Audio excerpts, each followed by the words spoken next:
un mensaje, están... Ahí está.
Buenos días, vamos a esperar un minutito más a que se sigan conectando clientes y colegas. Vamos a esperar 1 o 2 minutos más y daremos comienzo a la conferencia.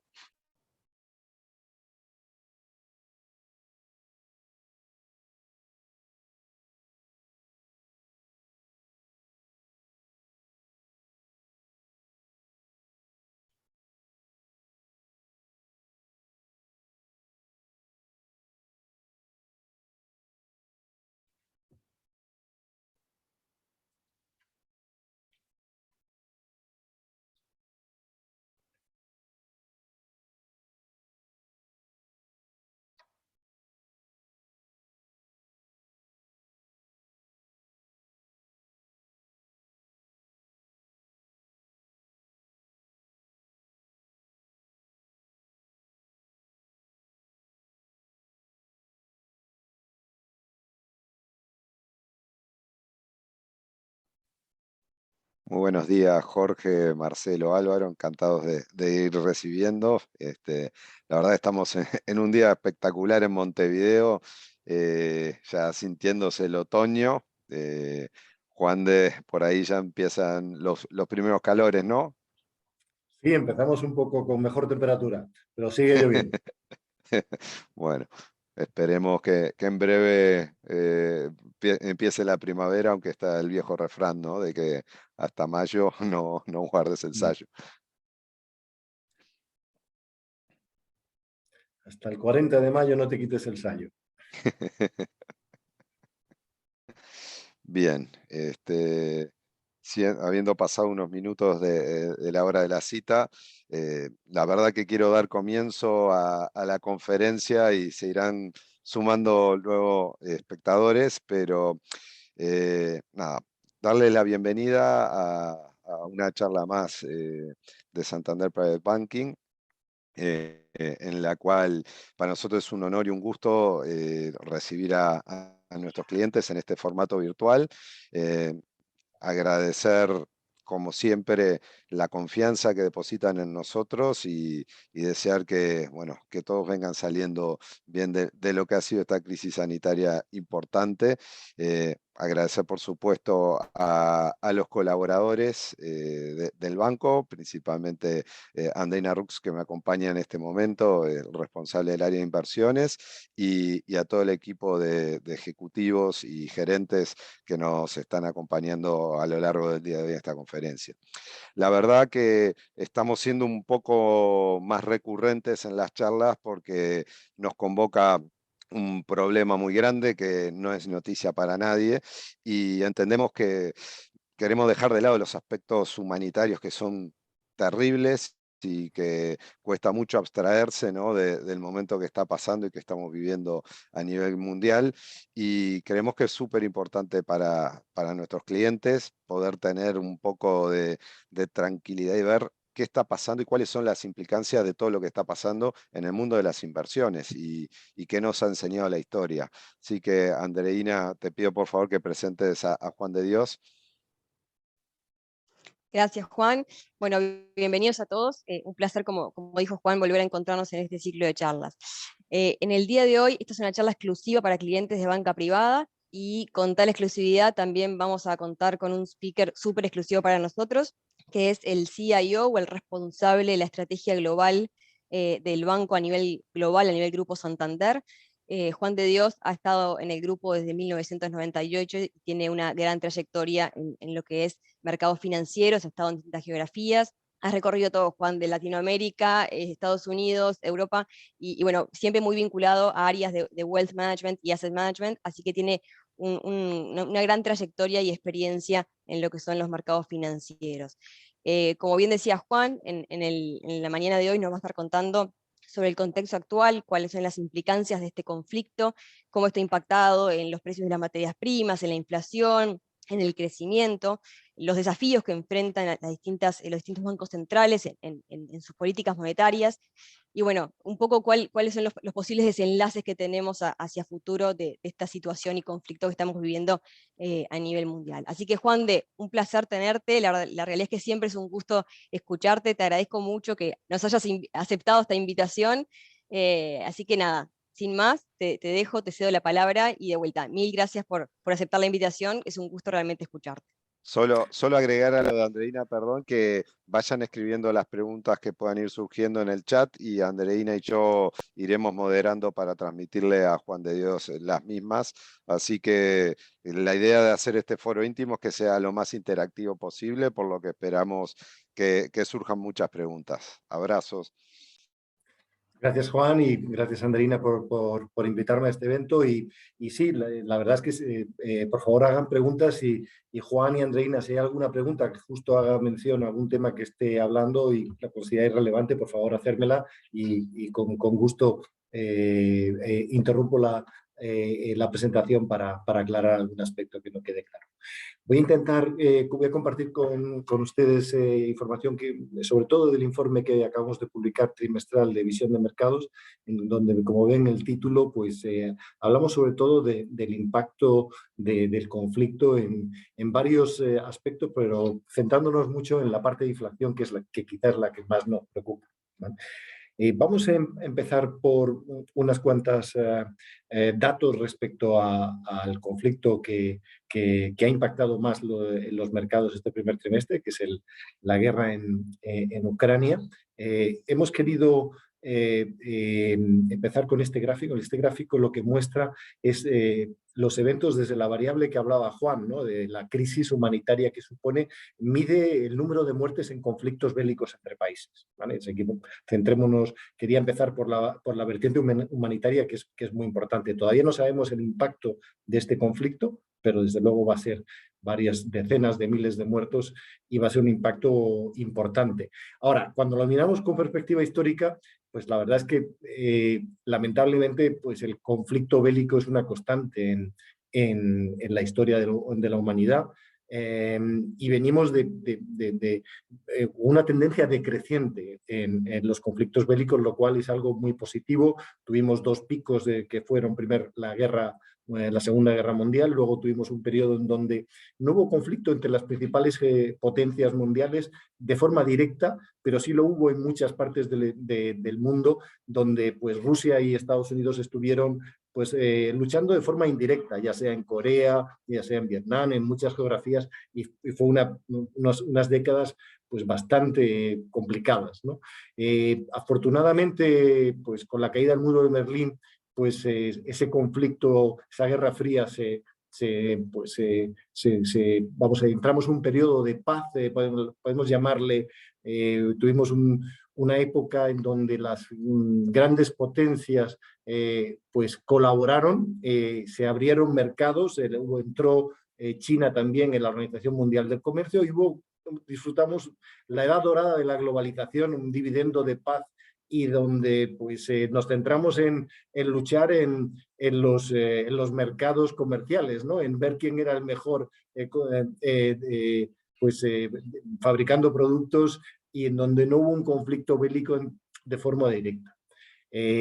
Desafortunadamente, se abren muchos interrogantes respecto a lo que va a suponer la invasión de Ucrania, pero todos los principales expertos geopolíticos comentan que pues, las repercusiones van a ser importantes, sobre todo porque Rusia ha cambiado de forma radical las relaciones entre Rusia y Occidente. Luego hablaremos un poco de China también, pues, qué medida pues, China se ve afectada o no por este incremento de las hostilidades. Hay un índice que han elaborado dos profesores universitarios, Caldara y Jacobello, en que con inteligencia artificial y leyendo pues todos los 10 principales periódicos mundiales, detectan el nivel de conflicto en los titulares de prensa, y esto lo han elaborado un índice histórico, y lo que nos da este índice es pues, un nivel de conflicto geopolítico pues, similar a la invasión de Irak, a los atentados de septiembre 11 o el colapso de la Unión Soviética. Con este gráfico quería ilustrar que no estamos, en términos de variables geopolíticas, estamos ante una de las mayores eventos de las últimas décadas y algo pues, de gran gravedad, ¿no? En que vamos a tardar bastante tiempo en calibrar todas las consecuencias, porque no solamente se ha abierto un conflicto bélico, sino que se ha abierto un conflicto económico por el impacto de las sanciones, y un conflicto financiero y un conflicto comercial. Es decir, las repercusiones son amplias. Aquí intentamos ponerlo en este gráfico como todos los cambios que vienen derivados del antes y el después de la invasión de Ucrania, pero estamos una suerte, por ejemplo, estamos en una suerte de guerra económica cuasi nuclear entre Occidente y Rusia. Rusia prácticamente ha sido excluida todas las relaciones comerciales, intentando salvar la parte de energética, pues todos los países han intentado prácticamente expulsar a Rusia de cualquier tipo de interacción económica, y las sanciones han sido especialmente duras en la parte financiera, donde se han bloqueado las reservas del Banco Central de Rusia a nivel mundial, y prácticamente casi todas las multinacionales han abandonado el mercado ruso. Por lo tanto, estamos hablando de un evento con amplias repercusiones a nivel económico, también a nivel de seguridad. Ha cambiado pues, la forma en que Europa veía el gasto en defensa, y lo hemos visto con las decisiones de Alemania de casi duplicar el gasto en defensa. Es decir, la sensación de seguridad, lo que considerábamos que era pues, la normalidad, ha cambiado en lo que corresponde se está revisando todas las políticas de defensa y de armamento, ¿no?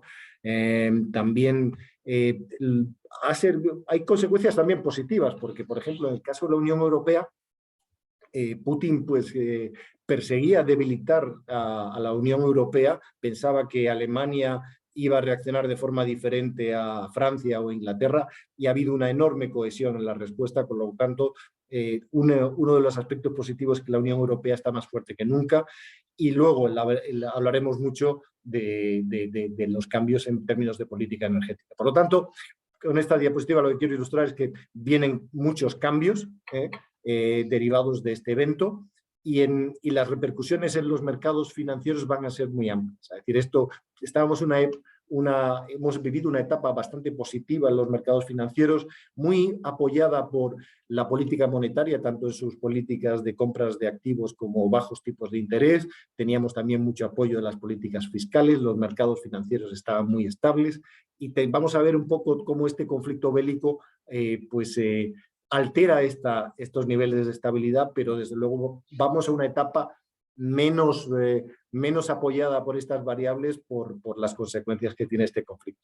Y luego también nos preguntamos mucho por la relación con China, en qué medida sabemos que a nivel, sobre todo en términos de seguridad, y en términos de régimen político, regímenes, tanto Rusia y China, pues comparten muchos valores en términos autocráticos y en términos de de cómo ven determinadas políticas de Occidente como peligrosas para su modelo político-económico, ¿no? Entonces aquí tenemos también China está en una situación bastante compleja por la desaceleración que está teniendo en su mercado inmobiliario, determinados cambios regulatorios que han tenido muchas repercusiones sobre todo a las firmas tecnológicas. Hablaremos un poco de la crisis sanitaria con este repunte de COVID en Shanghái y en otras grandes ciudades chinas, pero China está en un momento crítico porque no sabe cómo moverse entre un apoyo velado a Putin y la necesidad de no romper los vínculos económicos con Occidente, que son los más importantes. Entonces, China nos abre la variante de la política china, pues es otra de los grandes focos de incertidumbres y lo iremos analizando con mucho detalle. En el informe trimestral, lo primero que hacemos es intentar valorar cuál es este riesgo geopolítico, cómo lo han vivido los mercados en distintos periodos, eventos similares, ¿no? Entonces, lo que hemos analizado han sido estos 12 eventos de gran calibre a nivel de shock geopolítico, temas como la guerra de Corea, Pearl Harbor, guerra de Vietnam, la crisis de los misiles en Cuba. Ahí lo que hicimos fue valorar el impacto en los mercados. Primero, la caída inicial, cuál fue la caída máxima en que sufrieron los mercados cuando ocurrieron estos momentos de inestabilidad. La conclusión lo medimos por el S&P 500, que es el mercado que tiene más historia, y lo que vemos es que de media, pues los mercados sufrieron cuando ocurrió este evento, una caída del 16% de media, pero luego si analizamos este impacto en los mercados con un periodo más amplio, 12 meses vistas, observamos que estas caídas luego pues, se normalizan y los mercados suelen recuperar. 8% de media de recuperación a 12 meses vistas, con lo cual parece que los mercados de media se recuperan bien de los eventos de shock geopolítico. Y hemos marcado unas excepciones. Hay tres, los cuadraditos en negro que corresponden a los atentados del 11S, el embargo del petróleo, la crisis del canal de Suez, fueron eventos en los cuales no hubo esa recuperación de los mercados.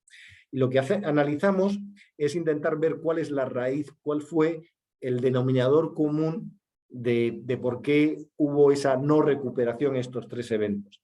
Y el denominador común fue que esos eventos derivaron en crisis económicas. Hubo caídas importantes del PIB de la economía y la conclusión que extraemos es que los mercados son capaces de, vamos a decir, de abstraerse del riesgo geopolítico, pero lo que realmente les importa es el crecimiento económico. Los mercados pueden vivir evidentemente con situaciones de grave crisis geopolítica. Lo vemos, por ejemplo, en la crisis de los misiles de Cuba. Es decir, si el evento, pues, evidentemente, si el susto no se queda en susto, los mercados se recuperan, pero lo que los mercados no se recuperan o tardan mucho tiempo en recuperarse son de las crisis económicas. Por lo tanto, lo importante es seguir las variables económicas. Es el primer conclusión que tenemos de nuestro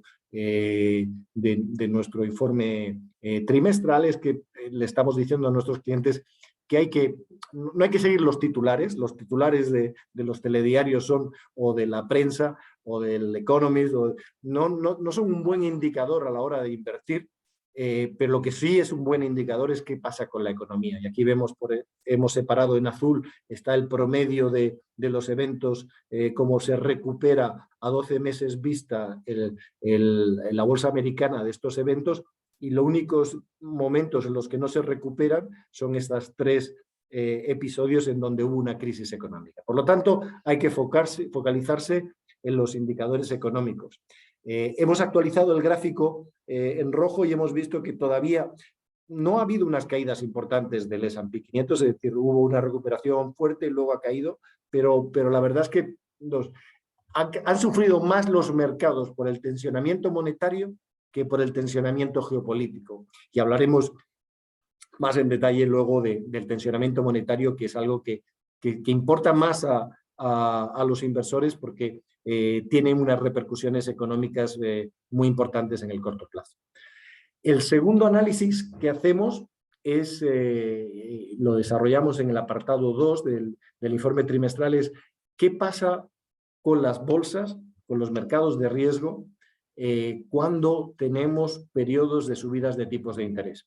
Hay dos grandes eventos o dos grandes tensiones que hemos tenido en el primer trimestre en los mercados. Empezamos con el tensionamiento monetario, el miedo a la subida de tipos de interés, a medida que pues, la economía americana se veía que estaba ya en pleno empleo, el crecimiento de la creación de empleo ya había situado el desempleo a niveles mínimos, se veía que la Fed ya no tenía excusas para mantener los tipos, y fue el primer susto que tuvimos los mercados, porque los inversores ya empezábamos a tener que intuir que estos tipos de interés tan bajos, pues que son tan favorables para la valoración de los activos, pues iban a pasar a ser historia. Entonces, lo que hacemos en esta tabla es analizar los 6 periodos anteriores de tightening, de subida de tipos de interés de la Fed, como primero cuánto fue la intensidad de la subida en puntos básicos, si fue una subida del 2%, del 4%, cuál fue el tipo inicial, cuál fue el tipo final. Por ejemplo, en el 2015 empezamos con un 0,50 y acabamos un 2,5, cuál era el nivel de los indicadores al inicio de las subidas, y la reacción de los mercados.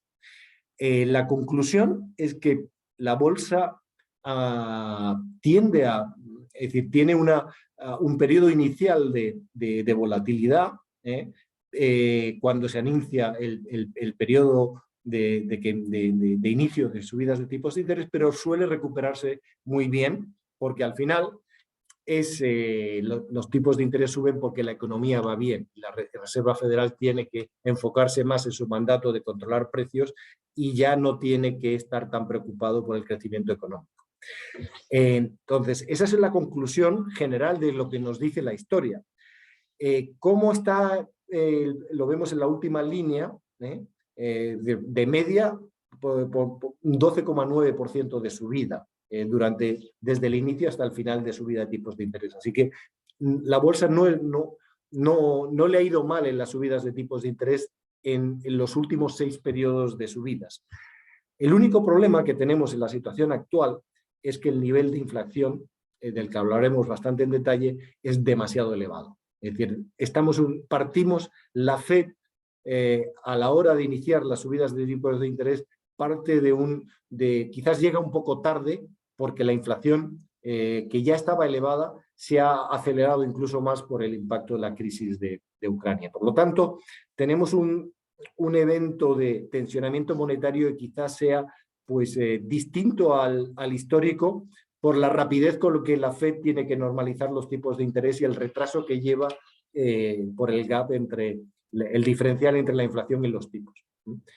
Y eso lo vemos como, desde aquí hemos intentado ver el comportamiento del índice de bonos del Tesoro americano en los mismos periodos de crisis.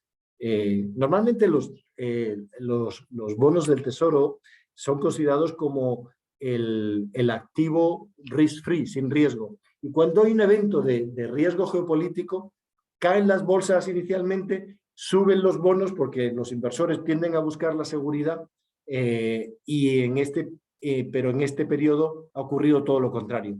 Los bonos han caído casi más que la renta variable. Y eso nos habla un poco de lo diferente que es este evento respecto a la historia. Están coexistiendo dos fuentes de riesgo, las dudas sobre la inflación y los tipos de interés, y las dudas sobre el crecimiento derivado de la crisis energética y del conflicto bélico, y está impactando los dos.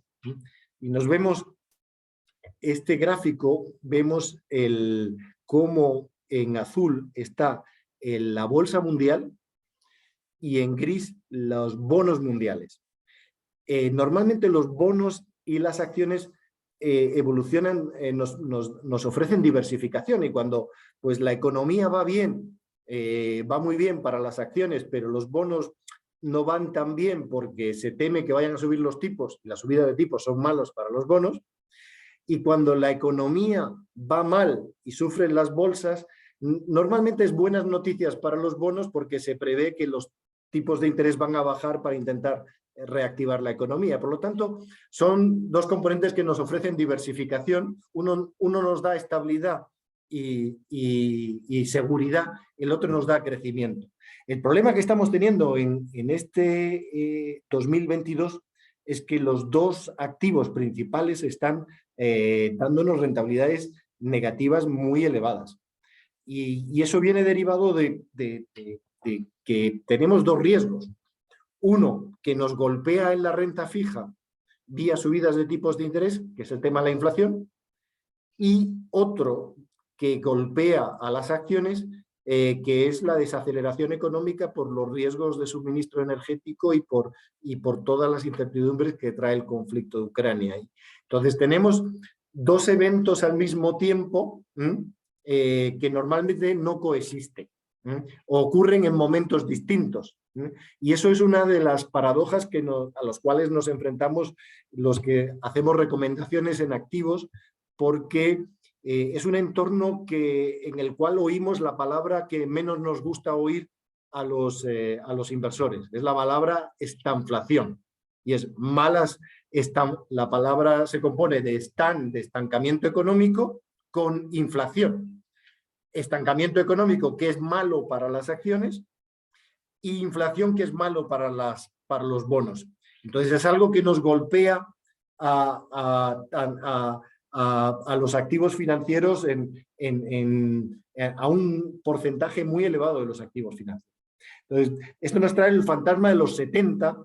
Se habla mucho de que, pues, de la vuelta a la estanflación de los 70, y he querido poner este gráfico, esta tabla, en la cual se ve el comportamiento de los activos en ese entorno de estanflación, para ver cómo compara con la media histórica. La media histórica, por ejemplo, lo podemos ver en la primera línea, sería del 28 al 2021, esos son rendimientos reales promedios. Vemos cómo la bolsa es el mejor activo a largo plazo, nos da rentabilidades del 8% en la bolsa americana, mientras que el peor activo es la renta fija a corto plazo, que serían los T-bills americanos, ¿no? Los bonos de largo plazo nos dan algo más, la renta fija corporativa, pues, asumiendo riesgo de crédito, un poquito más, bienes raíces nos defiende bien de la inflación, pero, pues, pero no da un rendimiento como la bolsa. Y vemos un poco, pues, cómo los 70 fueron muy distintos. Y fueron muy distintos, pues nos dieron rendimientos muy malos, peores a esa media, en todos los activos. Los bienes raíces y la bolsa fueron los únicos que pudieron salvar un poco los muebles, pero estamos hablando de rentabilidades muy malas. Es decir, que la estanflación, desde luego, es el peor fantasma para los mercados financieros. No es nuestro escenario base, pero es una palabra que no oíamos hace unos años, y no es un buen entorno. Entonces, ¿cuál es nuestro escenario base?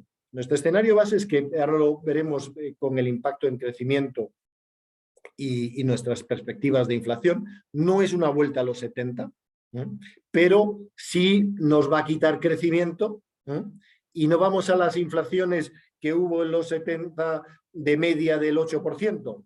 No es lo que de momento estamos viendo en el radar, pero sí vamos a ir a unas inflaciones más elevadas. Por lo tanto, es un escenario más negativo que el que teníamos a principio de año. Algo más de inflación no es positivo, algo más menos de crecimiento no es positivo, pero no es un escenario extremo. ¿Cuáles son los riesgos a este escenario central de, vamos a decir, moderadamente positivo o algo más negativo, pero no extremo del que teníamos hace unos meses? Pues tenemos unos riesgos que tenemos que monitorear, ¿vale? El escenario central, vamos a decir que tiene unos riesgos de cola que hay que vigilar con mucha atención, porque podrían suponer un cambio de escenario. El primero que quería mencionar es el de China. En China ha habido un repunte del COVID y curiosamente China, pensábamos que es un país autocrático, pues todo el mundo le iban a obligar a las vacunas, pero yo me da una sorpresa viendo las estadísticas de cómo la población más mayor en China pues ha sido poco obediente a ponerse vacunas, y eso supone solamente el 59% se ha puesto la primera dosis, muy inferior al 89% de los de 60, y solo el 20% se ha puesto la tercera. Así que la población china es muy tradicional, le gusta mucho la medicina tradicional china y no le gustan mucho las vacunas, y eso le da una vulnerabilidad a la economía china, porque los repuntes de casos pues se tienen que combatir pues con la medicina, vamos a decir, de los confinamientos,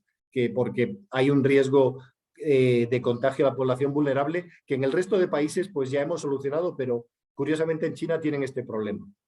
¿Qué pasa cuando hay confinamientos? Y hemos visto que como en Shanghái, que es la principal ciudad china, pues se iniciaron unos confinamientos, fue a finales de marzo, ¿no? Llevan varias semanas. Pues que esto está teniendo repercusiones en el crecimiento y sobre todo en las ventas, en el consumo. Y esto es algo que va a lastrar el crecimiento.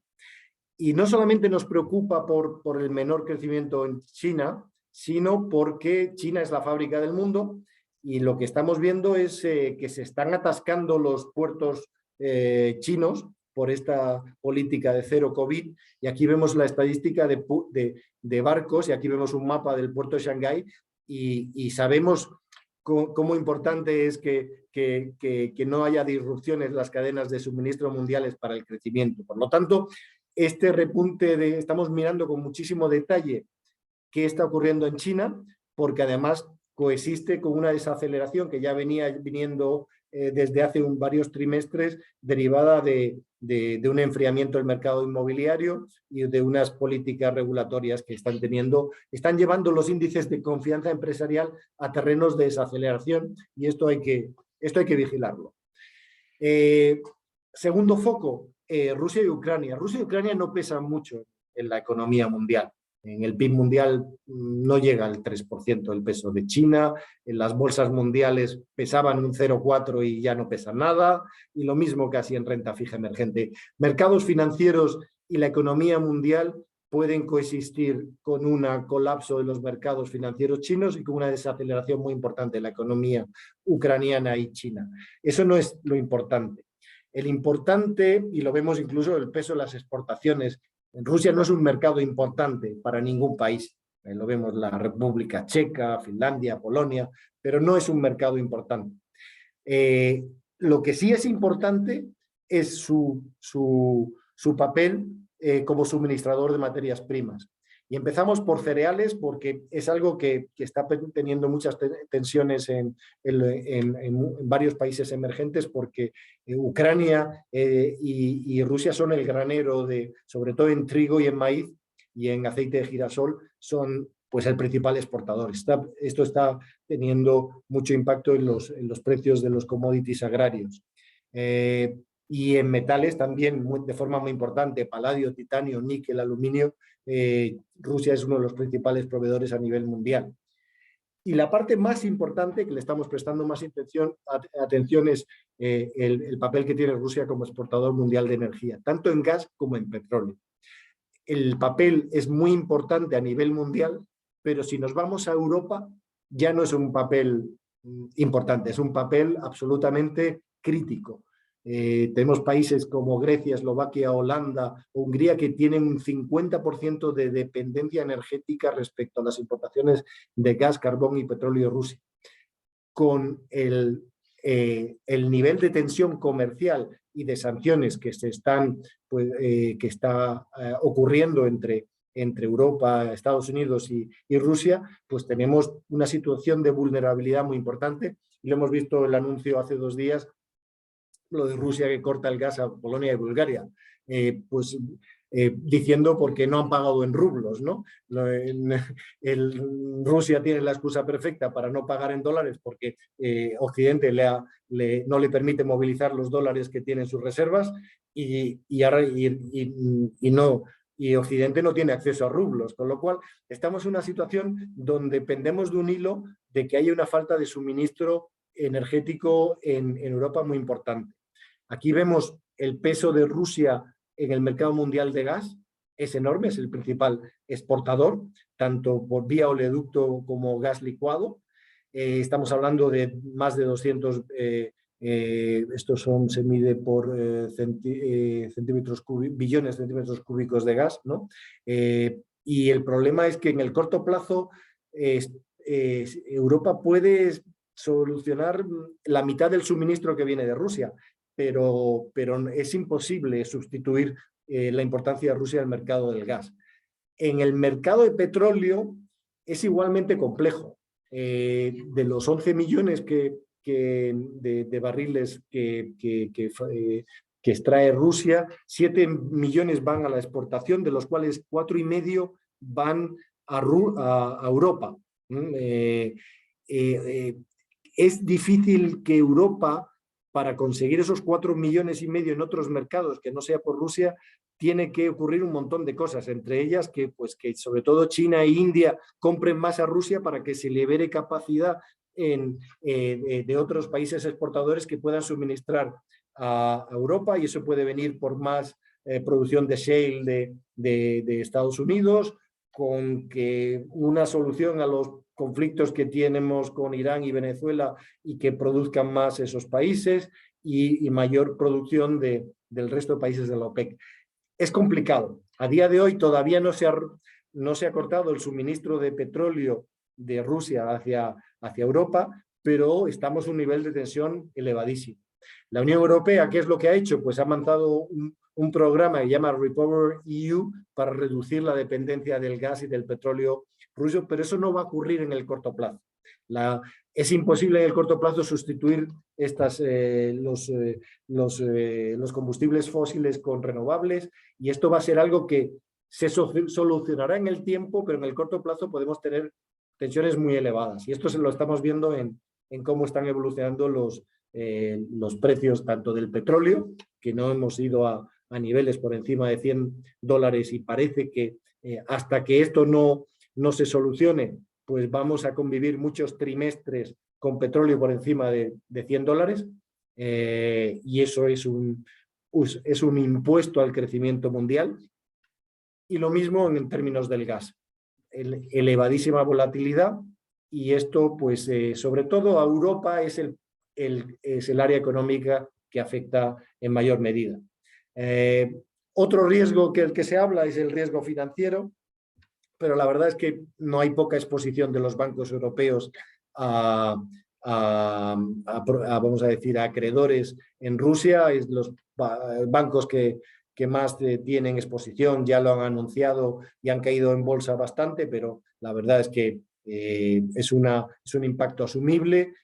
Santander tiene prácticamente cero exposición, y luego si miramos el conjunto del sistema financiero, y sobre todo lo miramos en términos de la capacidad que tiene el sistema financiero de absorber estos problemas, vemos que estamos en niveles del doble de capital del que tenía el sistema financiero europeo cuando hubo la crisis financiera global. Por lo tanto, el sistema financiero, no solo europeo, sino a nivel mundial, está en una situación de fortaleza y puede absorber. No vamos a tener un problema como tuvimos de que eso puede poner en peligro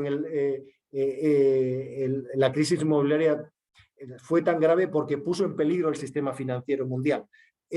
La situación actual es totalmente distinta, y esto se refleja en la percepción de riesgo que tienen los mercados de las instituciones financieras europeas, que esto se mide por la prima de riesgo es muy poco elevada, no ha repuntado prácticamente nada, y los inversores están muy tranquilos por la parte financiera. Donde no estamos tranquilos es en la parte energética, y ese es las dos, que diría, de los tres riesgos que yo he apuntado, pues nos preocupa el nivel, el riesgo energético es el riesgo máximo. El de China lo empezamos a ver como un riesgo creciente, pero creemos que puede ser solventado con estímulos por parte de las autoridades chinas y han dado bastante indicación al respecto, pero son los tres riesgos que tenemos que vigilar con mucho ojo, ¿no? Y sobre todo el energético. Pero como decía, pensamos que la desaceleración económica va a ser leve, ¿sí? Y que el impacto pues, es manejable.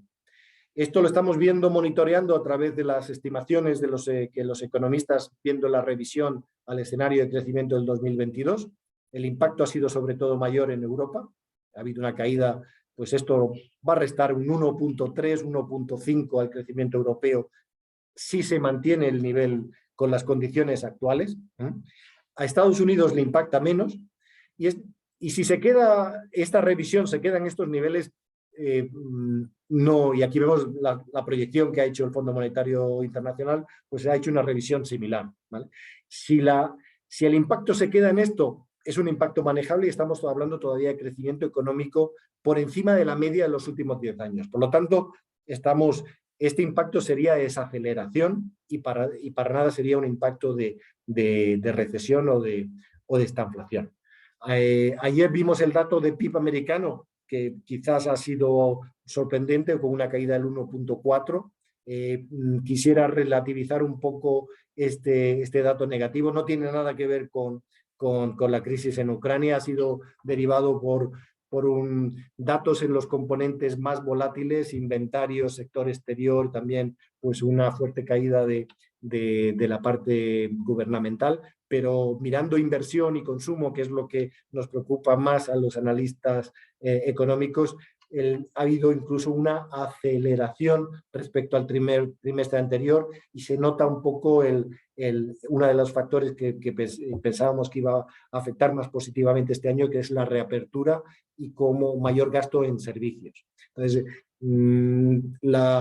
dato muy negativo el de ayer a nivel nominal, pero viendo las variables estructurales, de momento no estamos viendo un deterioro significativo en los pilares del crecimiento económico.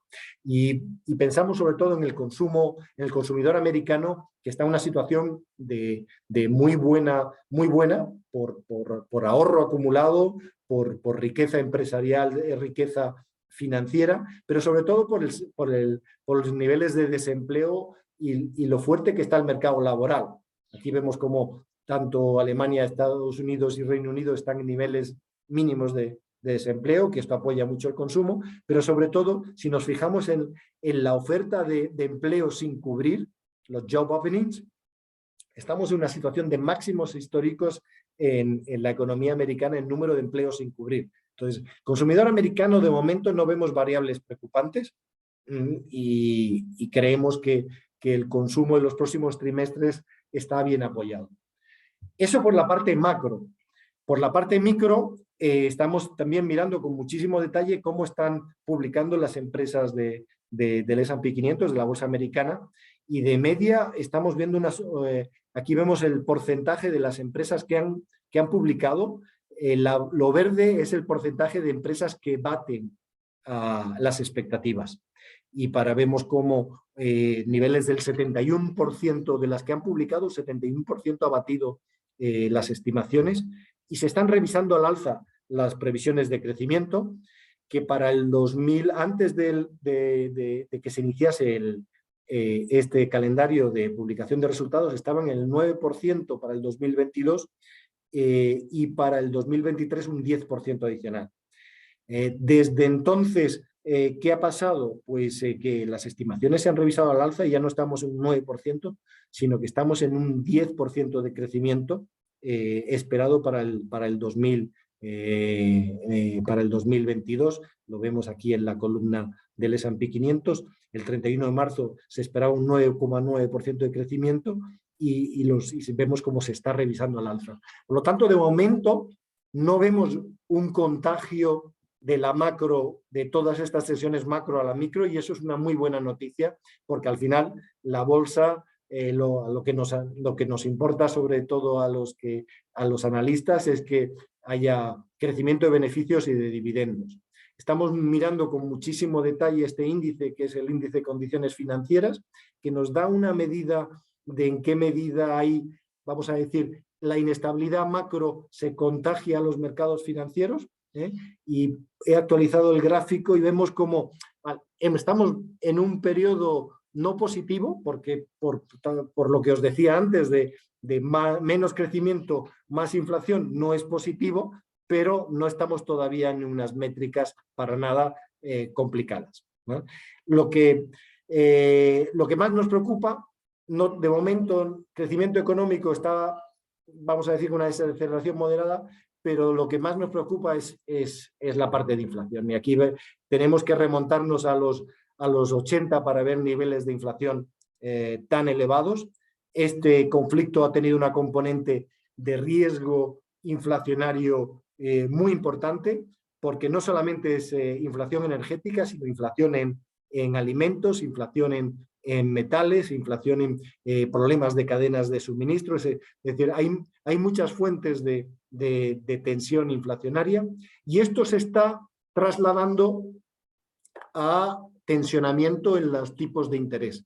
Y pongo este gráfico que muestra el Tesoro americano, la tasa de rendimiento, la tasa de interés del 10 años americano, y vemos cómo nos hemos movido desde la época de Volcker en los 80 en un canal bajista que ha sido muy favorable, un canal bajista a los tipos de interés, que ha sido muy favorable para los mercados financieros, porque al final los mercados, sobre todo los de bolsa, lo que hacemos es descontar beneficios a futuro utilizando el tipo de interés como factor de descuento, y el hecho que ese factor de descuento haya sido y tenido una tendencia a la baja ha sido muy favorable en las valoraciones. Entonces estamos en un momento donde, mirando si esta ruptura del canal supone un cambio de ciclo o no, esperemos que no, que sea simplemente una normalización, pero es algo muy importante para los mercados financieros, y estamos viendo el nerviosismo viene derivado de los niveles de inflación del 8.4 en Estados Unidos, 6.6 en la subyacente. Todavía no ha habido un contagio a lo que llamamos riesgos de segunda ola, que es que esa inflación se traslade a tensiones salariales, porque eso tiene un impacto en los costes, en los márgenes empresariales directo. Está habiendo una tendencia al alza y estamos en niveles del 4 en las subidas salariales en Estados Unidos, pero no estamos en los niveles de 8 de inflación. Es decir, de momento el tensionamiento en costes está siendo moderado, y eso se refleja en los beneficios empresariales que estamos viendo de momento. En Europa, este tensionamiento de inflación, y justo hoy se ha publicado el dato de inflación en la eurozona del 7,5, con también inflación del 7 en Alemania, que es algo no visto en muchas décadas, que preocupa incluso más porque los tipos de interés están todavía más bajos. Con lo tanto, el impacto en pérdida de poder adquisitivo de los ahorradores es incluso mayor. Por lo tanto, estamos viendo como los mercados están muy preocupados por esta tendencia, y la estadística que estamos mirando, los estrategas con mayor interés es la de las expectativas de inflación de largo plazo. Sabemos que en el corto plazo vamos a tener muy malas noticias, porque es imposible controlar, los bancos centrales no pueden controlar el precio de la energía, pero lo que sí es importante es que no haya un anclaje en las expectativas de inflación de largo plazo. Y de momento, lo que cotiza en los mercados financieros es solamente un repunte moderado en las tendencias de inflación, que no se alejan mucho del objetivo del 2%. Ya no estamos estamos ya con niveles de inflación por encima del objetivo. Por lo tanto, eso nos va a decir que los bancos centrales van a tender a normalizar y a subir los tipos de interés. Olvidémonos de las bajadas de tipos de interés por mucho tiempo hasta que esto se normalice, pero no estamos en una situación vamos a decir que hay una falta de credibilidad en los bancos centrales en su política monetaria. Estamos, de momento, con niveles, lo mismo que hablaba de crecimiento económico, de una desaceleración moderada. En términos de inflación estamos viendo en el largo plazo, en un tensionamiento moderado. Ahora, en el corto plazo vienen subidas de tipos y van a ser muy rápidas. Aquí vemos cómo las expectativas de tipos de interés para diciembre del 2022 han cambiado radicalmente a las que teníamos en noviembre, y ya, pues si antes pensábamos que iba a haber una subida o 2 subidas, pues ya estamos que si van a ser 10 o 11, o en el caso del Banco Central Europeo, de no pensar que no iba a haber ninguna y que vamos a seguir en tipos de interés negativo, a que vamos a abandonar pronto ese nivel de tipos de interés negativos y que vamos a acercarnos al 1%. Entonces, un escenario totalmente distinto en lo que es políticas de tipos de interés. Y quisiera terminar con este resumen. Partimos de la columna de la izquierda vamos a decir, las dos principales hipótesis que teníamos cuando elaborábamos el informe anual en noviembre y diciembre. Pensábamos que íbamos a seguir, las cifras de crecimiento del 2021, que fueron espectaculares, pues no se iban a repetir, pero la desaceleración iba a ser moderada y íbamos a seguir teniendo tasas de crecimiento muy elevadas, apoyadas por demanda insatisfecha, la reapertura, las favorables condiciones financieras, crecimiento muy positivo y tendencia a la baja en las presiones de inflación en la medida que los problemas de suministro se iban a aliviar y que pues, la retirada de los estímulos monetarios iba a venir, pero iba a ser moderada, ¿no? Eso ha cambiado.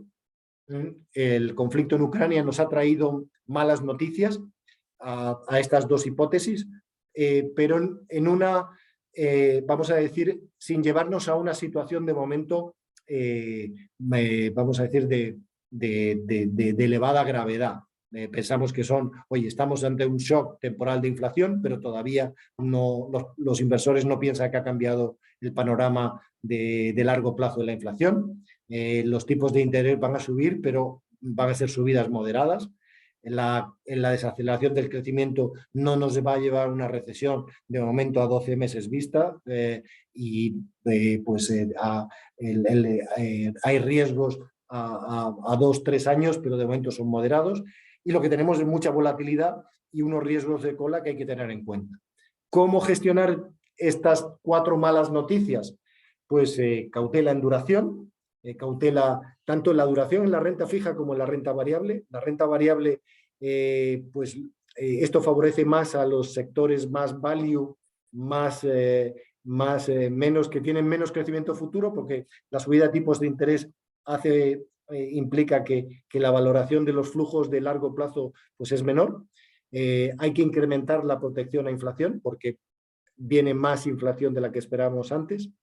Tenemos menor potencial de revalorización de beneficios, pero estamos viendo que los beneficios de momento nos dan crecimiento, y tenemos que buscar sobre todo gestores que nos den, que tengan mucha flexibilidad para aprovechar este entorno de volatilidad y nos den un plus de retorno con una gestión activa y flexible. Y sobre todo lo que es un entorno de elevada complejidad y en donde hay muchísimos riesgos que cotizan al alza, y la única manera de protegerse de los riesgos es incrementando la diversificación y teniendo carteras muy bien estructuradas, y para eso la labor de sus asesores financieros es clave, porque no es el momento de tener carteras concentradas y muy apalancadas en una sola variable, con muchas concentraciones y carteras que estén bien poco estructuradas. Hay que tener carteras muy bien preparadas para un entorno que es definitivamente más complejo y volátil que el que teníamos hace unos meses. No me habéis interrumpido, pero no sé si es porque no había preguntas, pero que estoy a vuestra disposición para preguntas sobre estas explicaciones. La verdad, Juan, de que es imposible interrumpirte porque genera fascinación escucharte. Podríamos seguir una hora y media o dos más y creo que seguiríamos todos prendidos con la elegancia y sencillez que explicas temas tan complejos, ¿no? Y complicados. A mí me surgió una pregunta en una parte y es la siguiente, ¿no? Veíamos el riesgo que puede tener Rusia, la energía de Rusia con respecto al impacto en Europa y demás, ¿no? Es verdad que haciendo un análisis de teoría de juegos, el desenlace lógico no fue el que se dio originalmente, ¿no? Creo que nadie pretendía esto. Ahora, un paso más allá. ¿Es viable para Rusia con la crisis económica interna que va a tener debido a las sanciones? O sea, Rusia, la economía y los mercados se están destrozando y el costo que tiene la población. ¿Es viable que pueda darse el lujo de dejar de vender petróleo y gas a sus enemigos occidentales al costo de tener mayor carestía todavía? Pues, a ver, la pregunta es muy buena y refleja la complejidad de la situación. No sé si haciendo un símil, esto es como, esto es como un divorcio en donde todavía la pareja tiene que convivir en la misma casa porque no han llegado a un acuerdo. Y tienes pues, discutir de temas económicos cuando no quieres tener una relación, pero la tienes. Nos hemos divorciado, pero seguimos dependiendo del petróleo. Y esto es un divorcio complicado, donde no es un divorcio amigable. Es decir, yo te he hecho mucho daño y tú me has hecho mucho daño. Y no me fío de ti un pelo y no quiero tener un trato contigo. Pero tenemos unos años en donde tenemos una situación donde yo no puedo cortarte la energía porque, como decías muy bien, mi economía depende de ello. Yo no quiero cortártela y Europa no puedo prescindir de ella, ¿eh? Pero nos queremos matar. Y entonces estamos en una... entonces es decir, oye, yo no cuento contigo a largo plazo, no te quiero, me quiero buscar las castañas por otro lado, quiero buscarme energía por otro lado, pero no puedo vivir sin ti, porque hace frío en invierno en Polonia. y, y en Alemania depende mi economía. Es decir, es una simbiosis y es un poco yo para mí, cuando hemos hecho reflexiones sobre en clave de inversión, ¿qué lecciones sacas de esta crisis? De este, la, yo creo la lección número uno es evitar la concentración. Es decir, Europa cometió un pecado y es ser rehén de Rusia vía energéticamente, y eso te provoca un gravísimo problema. Es decir, Putin, ¿por qué presionó Putin? Porque pensaba que Europa tenía esta dependencia y que no iba a apretar el botón nuclear financiero que ha apretado. Europa pensaba que Rusia no iba a apretar el botón militar que ha apretado, pero los dos lo han apretado. Entonces, la teoría de juegos aquí es, yo hice un curso de teoría de negociación en el MIT y todo lo que estudié allí no me sirve para sacar conclusiones. Es decir, es de una complejidad brutal. Ande, espectacular y gracias por la respuesta. Hay dos preguntas que creo que están muy relacionadas. Una vez, ¿qué países? Porque en todo cambio hay ganadores, los perdedores ya los vimos claramente, pero ¿qué países son los ganadores? Pregunta un oyente y le doy dos derivadas segundas a eso. Otro, ¿habrá empresas ganadoras? O sea, no solo de los países, sino que empresas, que esto está más direccionado a a la demanda insatisfecha de cereales, más que nada sectorial. Y por otro lado, ¿no? Te agrego una personal. Esto que ha hecho Estados Unidos de bloquear las reservas de Rusia, de dólares, ¿podrá afectar el valor del dólar como moneda de reserva y traerá cambios importantes? Pavada de preguntas. La segunda esa es de premio Nobel. Esa es compleja. Voy a empezar por la primera. La primera, a ver, hay sectores que se ven, digamos, hay sectores y países que se ven beneficiados, ¿vale? Hay un sector clave que ahora se ha visto muy golpeado porque son muchas empresas de crecimiento y las valoraciones han bajado mucho, pero estamos prestando muchísima atención a todo el tema de energías renovables y de transición energética, y clarísimamente el nivel de inversión que va a haber para acelerar esta transición es increíble. Y Europa no tiene otra. Y sabemos que con esa inversión van a venir cambios tecnológicos y va a venir oportunidades. Otros sectores que han beneficiado, el sector financiero por la subida de tipos, pues el sector financiero lleva 10 años de desastre porque es el sector menos beneficiado por las subidas, por las bajadas de tipos de interés, y ahora pues tiene un impacto positivo.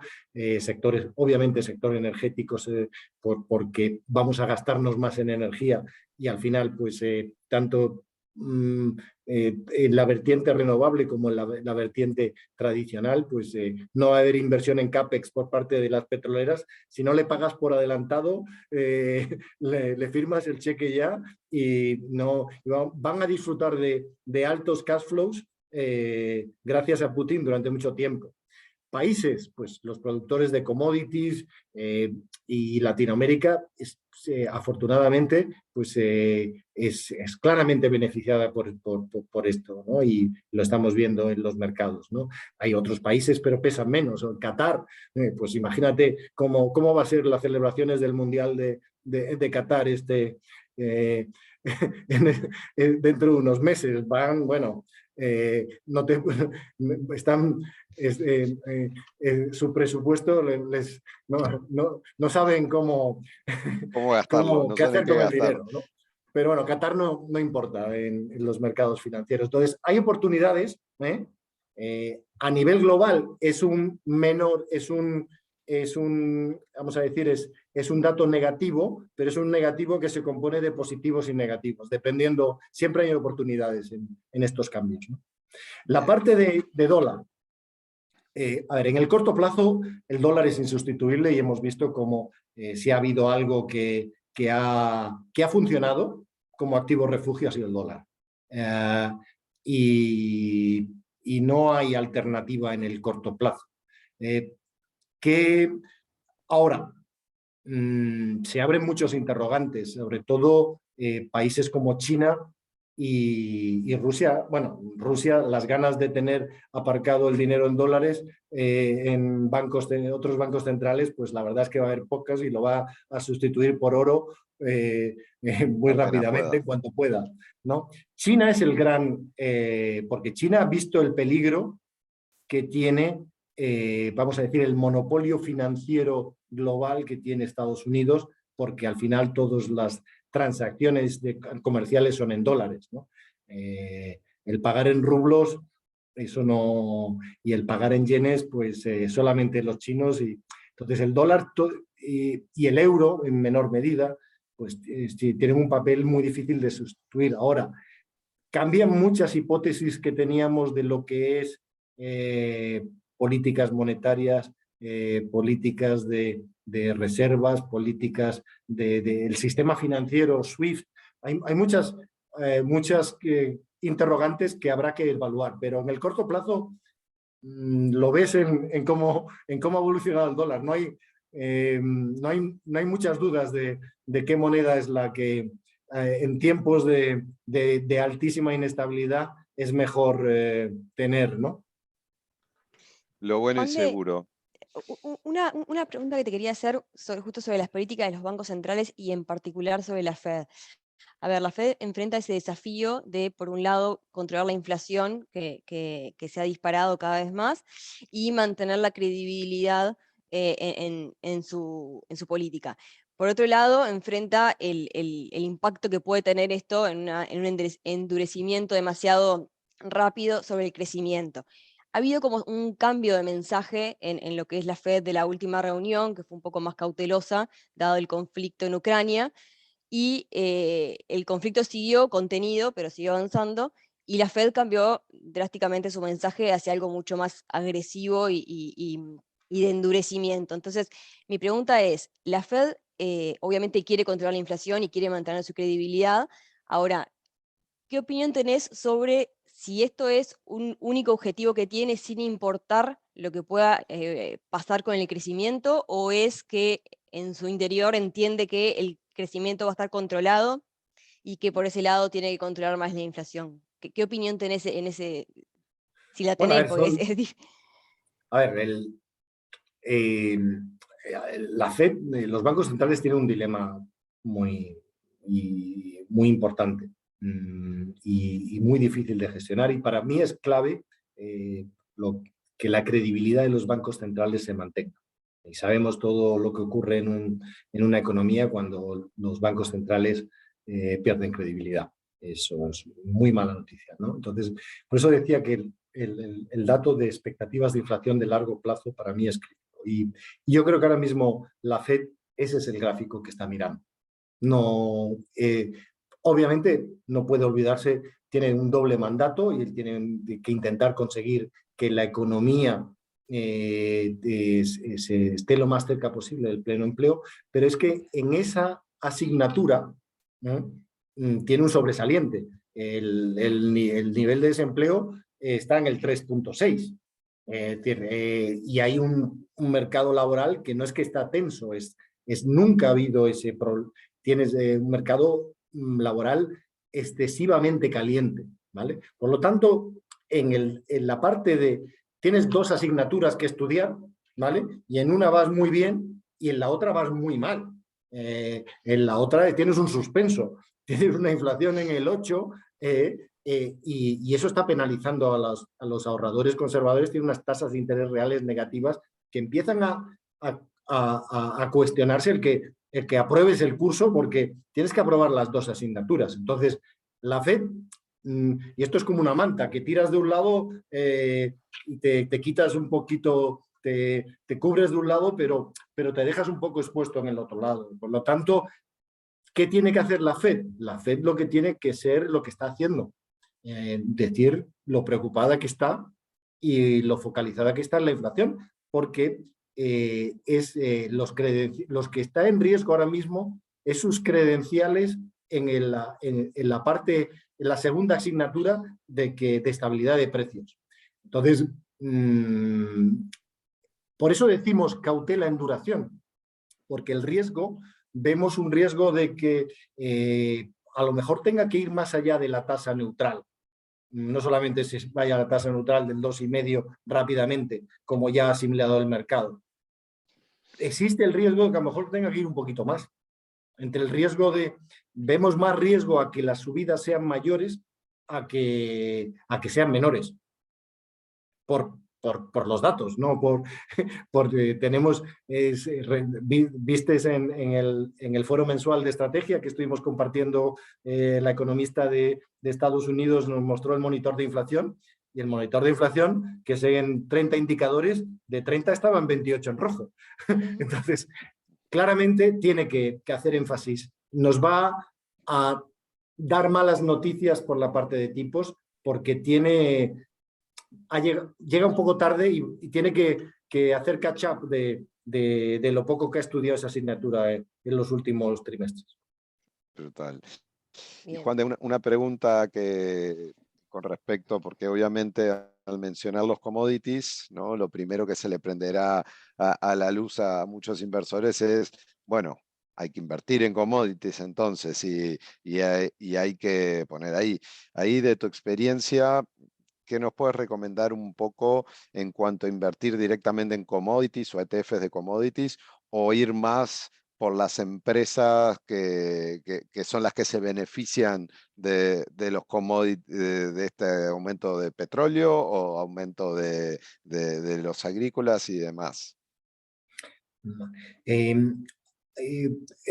Clarísimamente en este escenario de late cycle, normalmente los commodities funcionan muy bien en late cycle, que es cuando hay más tensiones inflacionistas.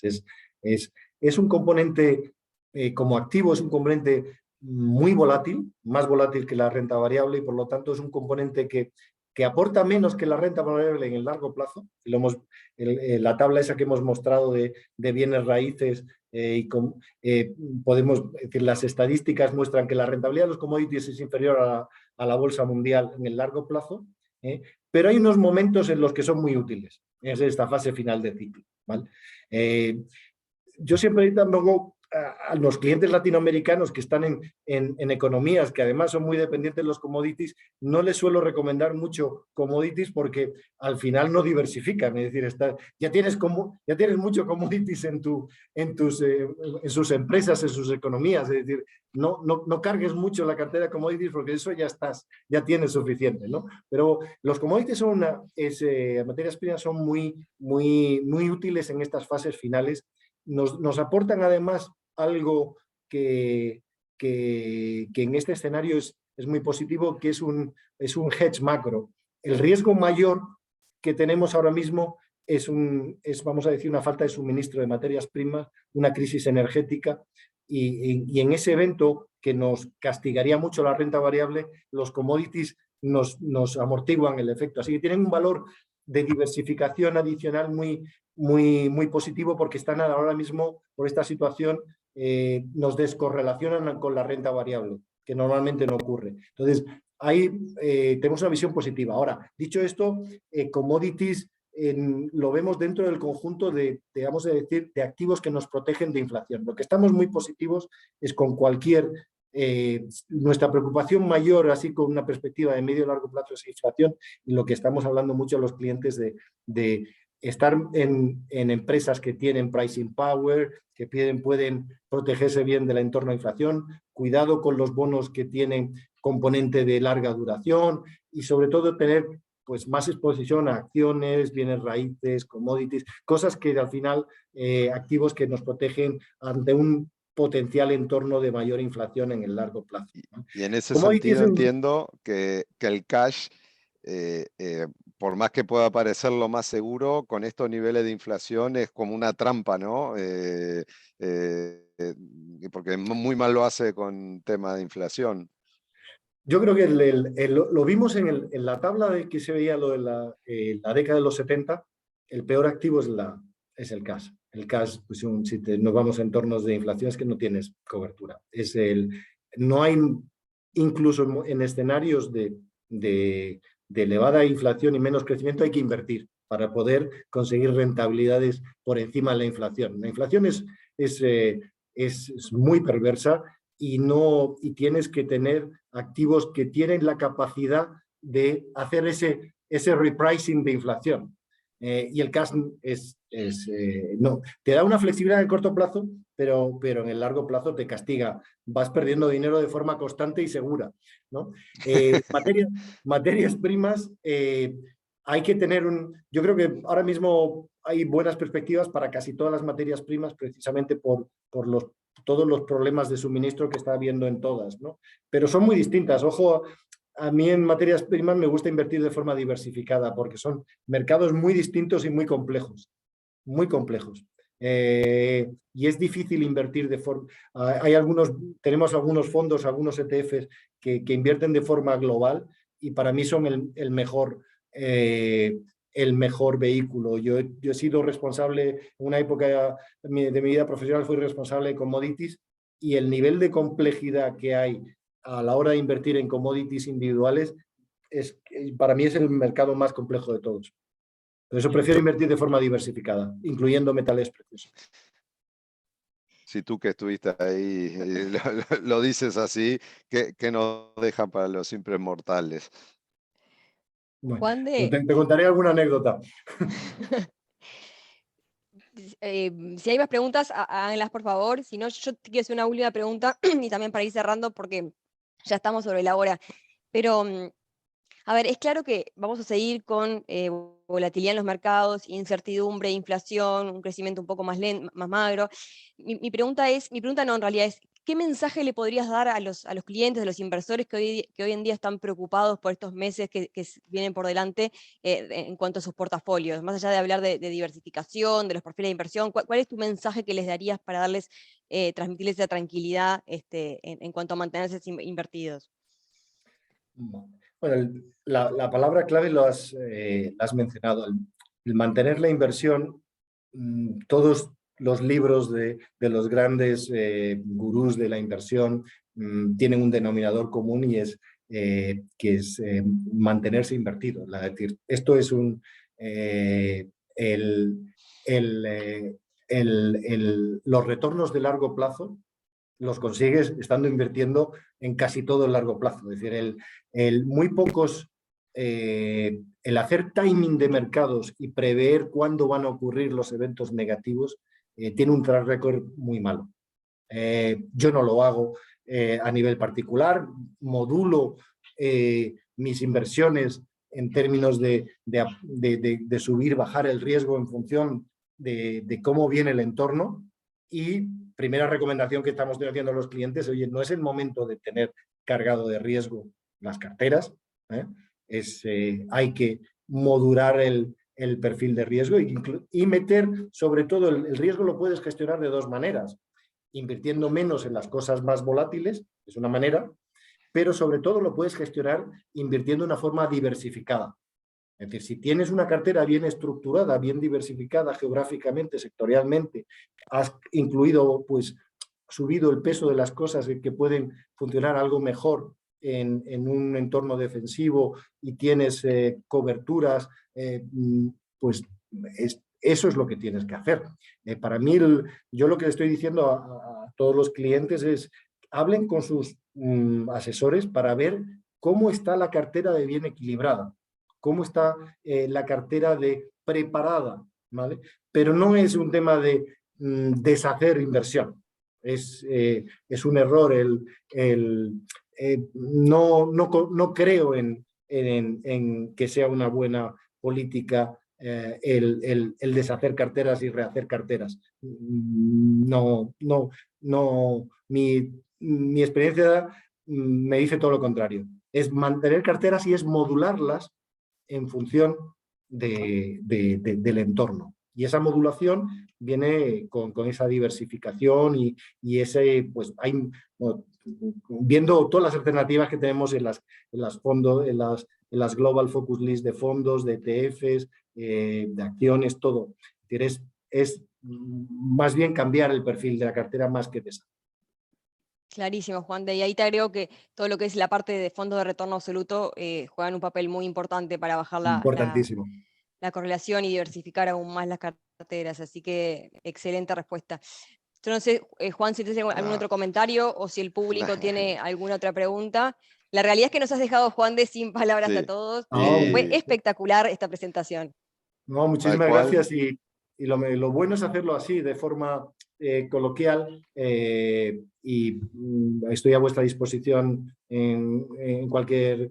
esperemos que no haya eventos tan complicados en los próximos meses porque no da el corazón, no da para muchos sustos. Pero, igual siempre, cuando eran los Goldilocks, era lo difícil de invertir cuando todo está perfecto, porque está todo caro. Bueno, ahora es el otro lado. Siempre es difícil poner momento. Creo que me quedo con el mensaje final, que al final la forma de hacerse de los rendimientos a largo plazo es dejar que pase el plazo, ¿no? Y mantenerse invertido. Así que brutal.